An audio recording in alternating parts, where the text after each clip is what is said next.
उदालगुरि जिल्लानि हाग्रा ओनसोलाव हाग्रा रैखाथि हानजा आरो सुरां दंफां फालांगिनि गेजेराव गावलायनाय मोनसे जाथाया नुजाथिदों। बे जाथाया उदालगुरिनि खालिंदुवार संरैखाथि हाग्रा गेजेराव सोमजियो।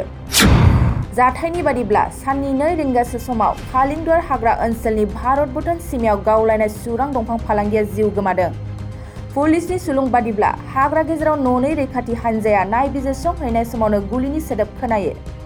बेनि उनाव हाग्रा रैखाथि हानजाया सा 19 सोद्रोमानि मोनसे सुरां हानजाखौ नुनानै गुलि गावो। नाथाय रैखाथि हानजाया थोजासे नङैनि जाहोनाव सुरां फालांगिफोरखौ हमनो हानायाव फेलें जानायमोनब्लाबो जाथायथिलिनिफ्राय सासे सुरांनि गोथै देहाखौ बोखांनो हादों। पुलिसआ फोरमायनाय बादिब्ला जाथायाव बोखांनाय गोथै देहाखौ दासिम सिनायथिनो हायाखैब्लाबो न'निपारा ओनसोलनि होननानै मिथिनो मोन्दों।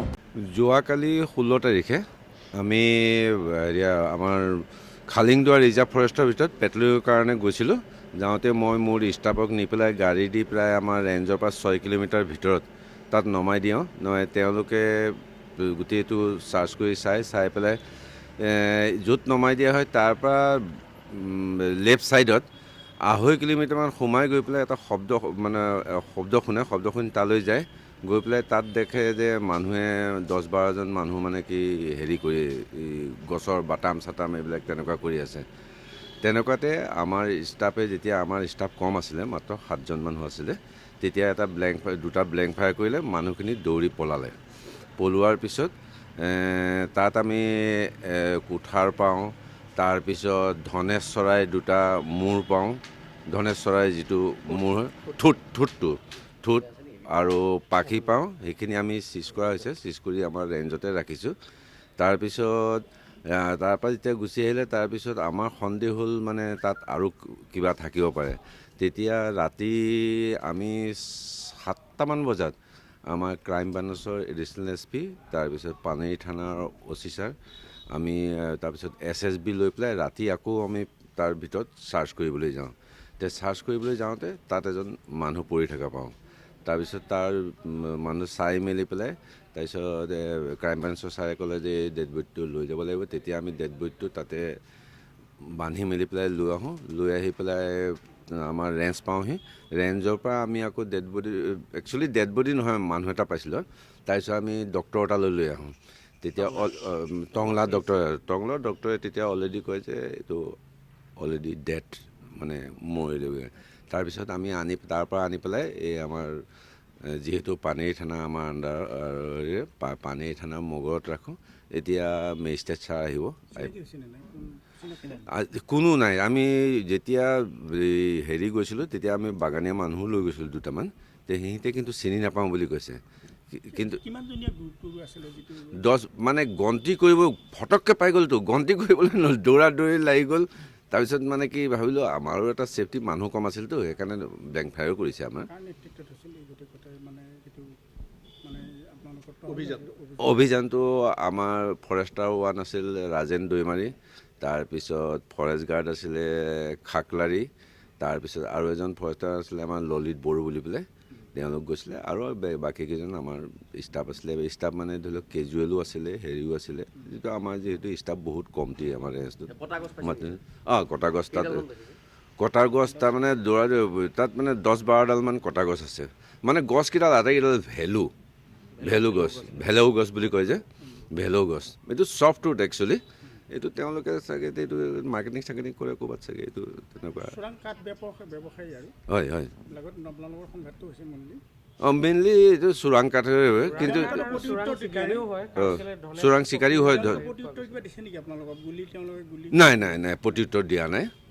কিন্তু একচুৱেলি আমাৰ ষ্টাফ কম আছিল, মানে সঁচাই ইমান ডিপ এৰিয়া, ইমান ভিতৰত ভূটান বৰ্ডাৰ ওচৰত নহয়, আমাৰ ষ্টাফো ভয় খাইছে। মানুহ সিহঁতৰ বহুত আছে বুলি পেলাই ভয় খাইছে। আমাৰ স্বাভাৱিক 5জন মানুহেনো কি কৰিব অন্য একো। যোৱাকালি 4টামান বজাত আমালৈ এটা খবৰ আহে যে ননাই খুটিৰ যিখিনি ফৰেষ্ট ৰেঞ্জ আছে, তাতে এটা গুলীওৱাৰ এটা ইনচিডেণ্ট হৈছে। আৰু ততালিকে OC পানেৰী আৰু পুলিচ, মই নিজেও ঘটনাস্থলীলৈ ৰাওনা হওঁ। তাত ফৰেষ্টৰ মানুহৰ লগত কথা পাতি আমি গম পাওঁ যে তেওঁলোকৰ এটা ৰুটিন পেট্ৰলিং টীম, টহলদাৰী এটা গ্ৰুপ ননাইখুটি ফৰেষ্ট মানে হাবিৰ ভিতৰলৈ সোমাই গৈছিল আৰু তাতে তেওঁলোকে কিছুমান 8-10জন মানুহ খুব সম্ভৱ চোৰাং কাঠৰ লগত জড়িত মানুহ হ'ব আৰু তাতে তেওঁলোকে তেওঁলোকক কৰায়ত্ব কৰিবলৈ চেষ্টা কৰে আৰু 2-এটা খুব সম্ভৱ তেওঁলোকৰ DBBL গানৰ পৰা ফায়াৰিং কৰে আৰু সেইটো ঘটনা কিন্তু আমি জনামতে দিনৰ 1-1:30মান বজাত হৈছে কিন্তু তেওঁলোকো ফৰ্চ কম থকাত উভতি আহে আৰু যিহেতু এইটো টহলদাৰী গ্ৰুপ আছিল খোজকাঢ়ি গৈছিল গতিকে প্ৰায় 10-12 কিলোমিটাৰমান জংঘলৰ ভিতৰলৈ হ'ব গতিকে সেইখিনি বাট কৰি বাই আহোঁতে তেওঁলোকৰো সময় লাগিল আহি পাই আমাক ইনফৰ্ম কৰোঁতে আমি ইমিডিয়েটলি যাওঁ তাতে আৰু গৈ তেওঁলোকৰ লগত কথা পাতি আমি বুজিব পাৰিলোঁ যে খুব সম্ভৱ হয়তো যিহেতু ফায়াৰ কৰা হৈছে মানুহ আহতো হ'ব পাৰে বা নিহতো হ'ব পাৰে যিখিনি আমি সেই মুহূৰ্তত কিন্তু সঠিককৈ ক'ব পৰা নাছিলোঁ সেইকাৰণে ফৰেষ্টৰ টীম SSBৰ টীম আৰু মোৰ নেতৃত্বত মোৰ পুলিচ বাহিনী আমি ৰাতি প্ৰায় 8টামান বজাত জংঘলৰ মানে ঘটনাস্থলীলৈ আৰু PO2লৈ ৰাওনা হওঁ আৰু তাতে আমি এজন মানুহ পৰি থকা অৱস্থাত উদ্ধাৰ কৰিবলৈ সক্ষম হওঁ মৃত অৱস্থাত পাইছে আমি পাওঁতে মৃত অৱস্থাত পাইছোঁ তেওঁৰ গুলি লাগিছে স্যাৰ আমি যিখিনি প্ৰাইমেৰী এক্সামিনেশ্যন কৰিছিলোঁ তাতে আমি স্পষ্টকৈ কিন্তু গুলিৰ আঘাত আমি দেখি পোৱা নাছিলোঁ সেইখিনি কিন্তু মই এতিয়া এই মুহূৰ্তত কোৱাটো বৰ ঠিক নহ'ব কাৰণ পষ্টমৰ্টেম ৰিপৰ্টে তাৰ সঠিক যি হৈছে হোৱা নাই সেইটো ক'ব পাৰিব আৰু মানুহজনক যিখিনি আইনী ব্যৱস্থা আছে ফৰ্মেলিটিজ গোটেইখিনি হস্পিটেললৈ নিয়া হ'ল আৰু তেওঁৰ আজি মৰণোত্তৰ পৰীক্ষাটো আজি হ'ব চিনাক্ত হৈছে নেকি স্যাৰ আমি জানিব পৰাত আমি খবৰ পাইছোঁ যে মানুহজন ননাই পাৰাৰেই মানুহ কিন্তু তেওঁৰ পৰিয়ালৰ মানুহ আহি আছে তেতিয়া নাম আৰু সবিশেষ তেওঁৰ ঠিকনা আমি তেতিয়াহে জানিব পাৰিম আৰু হতাহত হ'ব পাৰে নেকি স্যাৰ আৰু দুজন নাইকিয়া হৈ থকা বুলি আমি জানিছোঁ ফৰেষ্টৰ মানুহে কোৱা মতে 8-10জনমান মানুহৰ কথা কৈছে কিন্তু তেওঁলোকে হয়তো 1-2জনকৈ তেনেকৈ গণা নাই গতিকে 8-10জন মানুহৰ কথা কৈছে আৰু আহত হ'ব পাৰে স্যাৰ তেনেকুৱা আৰু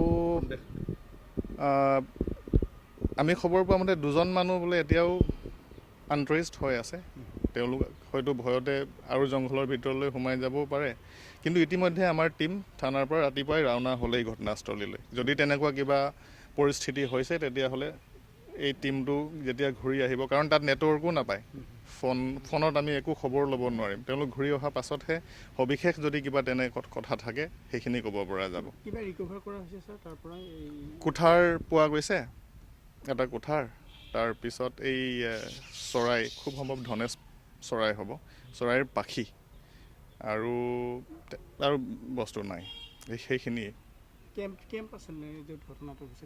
তেনেকৈ কেম্প হিচাপে নাই কিন্তু তাতে ৰান্ধি খোৱাৰ মানে জুই জ্বলোৱাৰ যিখিনি ধৰি ল'লোঁ শিল কেইটামান 3টা শিল তেনেকুৱা ধৰণৰ তাতে যে তেওঁলোক ৰান্ধি খাইছিল সেইখিনি আছে কিন্তু হয় আৰু বিশেষ ৰাতি আছিল বহুত আন্ধাৰ আছিল গতিকে সেইখিনি দিনৰ পোহৰতহে ভালকৈ চাব পৰা গ'লহেঁতেন আৰু হাতীৰ আপোনালোকেতো জানেই সেইখিনি গোটেই অঞ্চলটোৱেই হাতীৰ অকণমান সেইটো প্ৰব্লেম থাকে